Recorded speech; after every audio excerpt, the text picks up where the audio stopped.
بسم الله الرحمن الرحيم. النهاردة هنتكلم على رؤية الشمس في المنام. تفسير رؤية الشمس في المنام. الشمس في المنام رؤية خير وبشرى لمن رآها.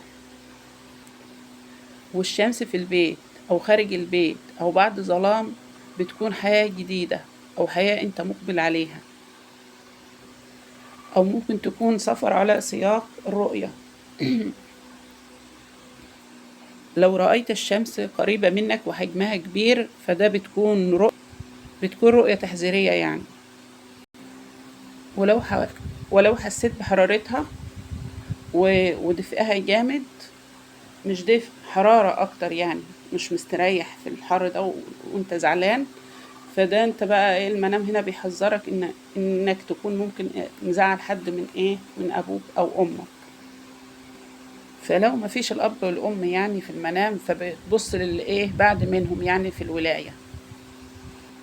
ممكن تكون مزعل الاب، قصدي الاخ او الاخت او حد من الاهل يعني، اللي هو والي عليك او انت قريب منه قوي يعني. وهي يا جماعة دي رؤية تحذيرية يعني. المفروض انت كده في المنام انت هتقدم على ذنب، فتحاول تجتنب الذنب اللي انت هتعمله ده، متعملهوش. هو بتحذرك انك ما تعملش الذنب ده. اما لو سيدة متزوجة وشافت الشمس في الأوضة، فده معناها وهي منتظرة حمل، فبيدل على حمل لها في بنت ان شاء الله. ولو شاب مقبل على زواج، فبتكون زوجة مطيعة، ذو دين، ذو هيبة وذو منصب.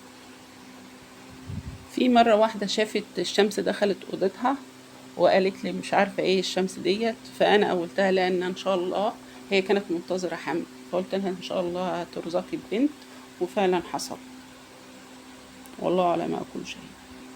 ومن الرؤى التحذيرية برضو للشمس، لو الشمس شفتها حمراء لونها أحمر يعني، فدي بتكون مكائد وفتن وأمراض وظلم. أما بقى لو شفت الشمس مشرقة ونورها جميل وعاجبك قوي ده، فده معناه بدايات وحياة سعيدة قادمة إليك بإذن الله. أما سقوط الشمس بقى فدوت شيء غير مستحب، ونستعيذ من المنام وربنا ينجينا يا رب.